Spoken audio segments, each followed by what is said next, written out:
Привет, мои дорогие любимые друзья, и сегодня в этом видео я вам расскажу, как пользоваться одним моим самым интересным и загадочным набором пресетов, который называется Трансформер. Этот набор входит в большой авторский сет, который становится практически полноценным курсом, я попозже немного об этом расскажу. И многие из вас, поддержав мой канал небольшим и скромным донатиком, огромное вам за это спасибо, стали обладателями моего авторского большого сета и, соответственно, этого набора Трансформер. Дорогие мои, если вы принципиально по какой-либо причине не можете или не хотите купить мой большой авторский сет, ничего страшного. В одном из своих видео я уже рассказывал, как самому создать такой набор пресетов Трансформер. Ссылочка на это видео будет обязательно в описании к этому ролику. И поэтому данное видео, вот это, которое мы сейчас смотрим, оно будет полезно не только спонсорам моего канала, но и также всем. Потому что вы легко можете взять на заметку те лайфхаки, о которых я сегодня поговорю, и легко их воплотить в своем собственном таком наборе, который будет выполнять функции трансформера. И, друзья, буквально пару слов о том, что входит в большой авторский сет. Ну, во-первых, это все мои вообще наборы, все абсолютно. Количество пресетов уже достигло 1000+.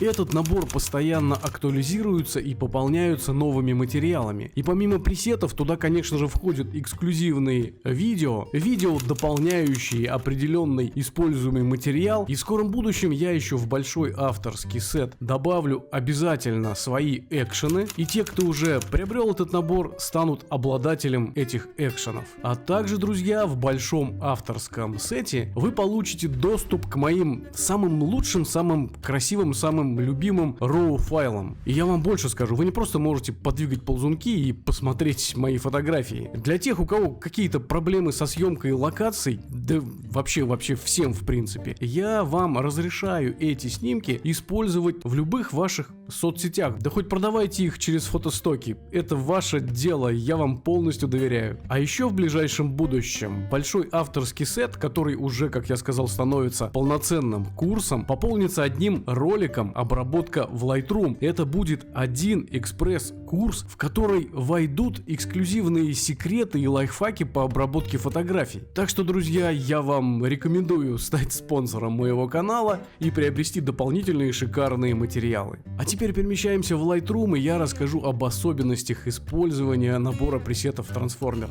Поехали!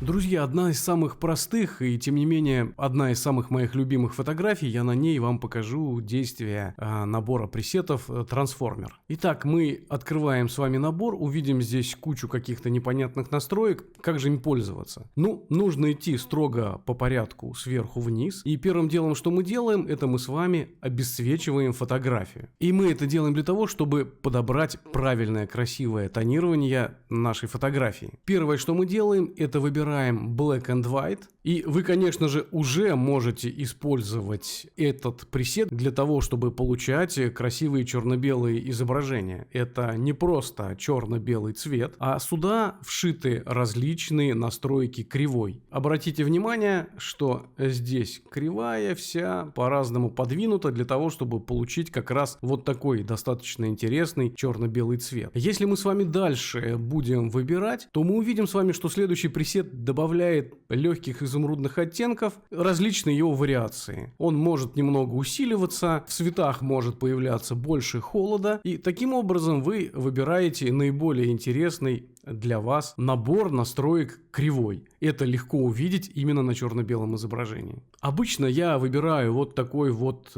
чистый, слегка такими графитовыми оттенками черно-белый цвет. 001 Black and White, самый первый, это мой самый любимый набор кривых. Следующий раздел, друзья, это тонирование нашей фотографии при помощи инструмента цветокоррекция. Здесь вы можете выбрать уже более какие-то холодные оттенки, а вот эти 3 или 4 числа обозначают, какой тон в тенях, в средних участках в цветах использован в этой тонировке. И здесь нужно обратить внимание на то, что для того, чтобы подобрать наиболее интересный цвет в цветах в тенях, я использовал немного увеличенной насыщенность в тенях. Поэтому после того, как вы подобрали необходимый вам тон, вы просто слегка прижмите до значения, которое считаете нужным. Ну и, конечно же, всегда можно вернуться к той или иной настройке и всегда подрегулировать фотографию для того, чтобы получить необходимый вам результат. Двигаемся дальше. Я остановлюсь на Cold and Warm. Здесь как бы и холодные, и теплые оттенки. Немного подожму я насыщенность в тенях. И поставлю где-то вот на 13. Далее, друзья, мы с вами переходим к покраске. И здесь есть различные варианты. Минимализм, где практически нет цвета, его очень мало.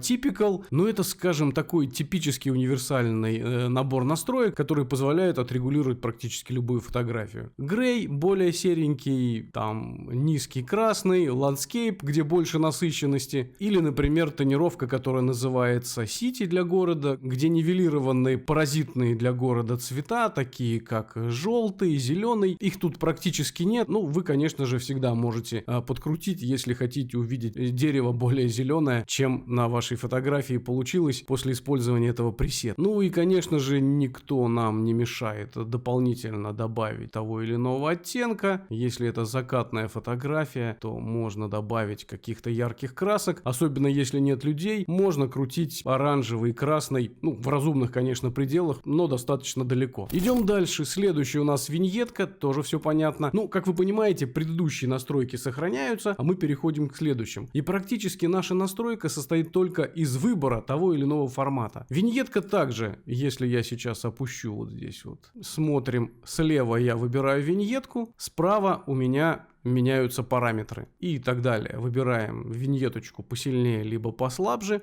Всегда можете отдельно подрегулировать. После чего переходим к зерну. Можно добавить зерно. Зерно 10. Одновременно включает еще и сразу шумодав. Это такая стандартная настройка, которую можно использовать всегда. Добавляете немножко зерна, добавляете чуть-чуть шумодав и получаете такой легкий намек на пленочное изображение. Ну и, конечно, если хотите усилить эффект, то зерно можно поднять до 50. Здесь такие вариации есть. Ну и далее идет у нас резкость. Значение от 50 до 125.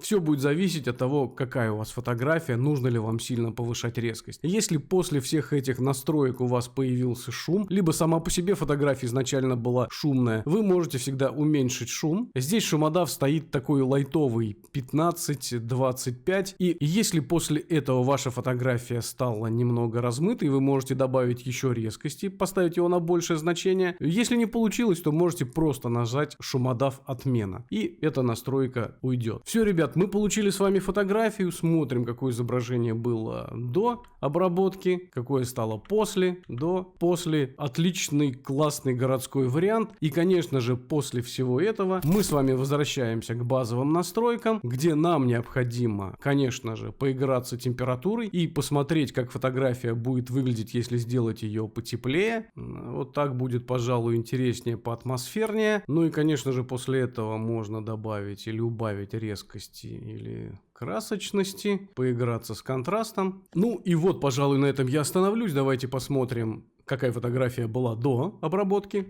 и какая стала после. После. Блин, мне она очень нравится. И, друзья, конечно же, вы сюда можете добавить любой дополнительный параметр, чтобы сделать этот набор пресетов Transformer более широкий, более применяемый. Что для этого необходимо сделать? Все очень просто. Например, вы накрутили какую-то дополнительную цветокоррекцию, вы хотите ее сохранить, и что вы делаете? Вы добавляете вот сюда создать стиль, в группе выбираете название набора пресетов, в моем случае Transformer, пишите сюда какое-то определенное название, скажем, тест. Далее, друзья, если у вас стоят флажки, вам нужно снять все флажки. После этого мы выбираем только цветокоррекция, или только виньетка, или только зернистость, и сохраняем этот пресет в вашем наборе. Соответственно, поставив этому набору либо цифру, либо букву алфавита, вы получите ее в том месте, в котором необходим, например, поставить назад или наверх. Все, кликаем «Создать», у нас появляется тестовый наш пресет, ну, в моем случае было такое название, и он себе содержит только измененные настройки цветокоррекции. И, соответственно, так же, как я уже говорил, можно сделать любую отдельную настройку и таким образом дополнить ваш набор интересными, красивыми и необходимыми для вас пресетами.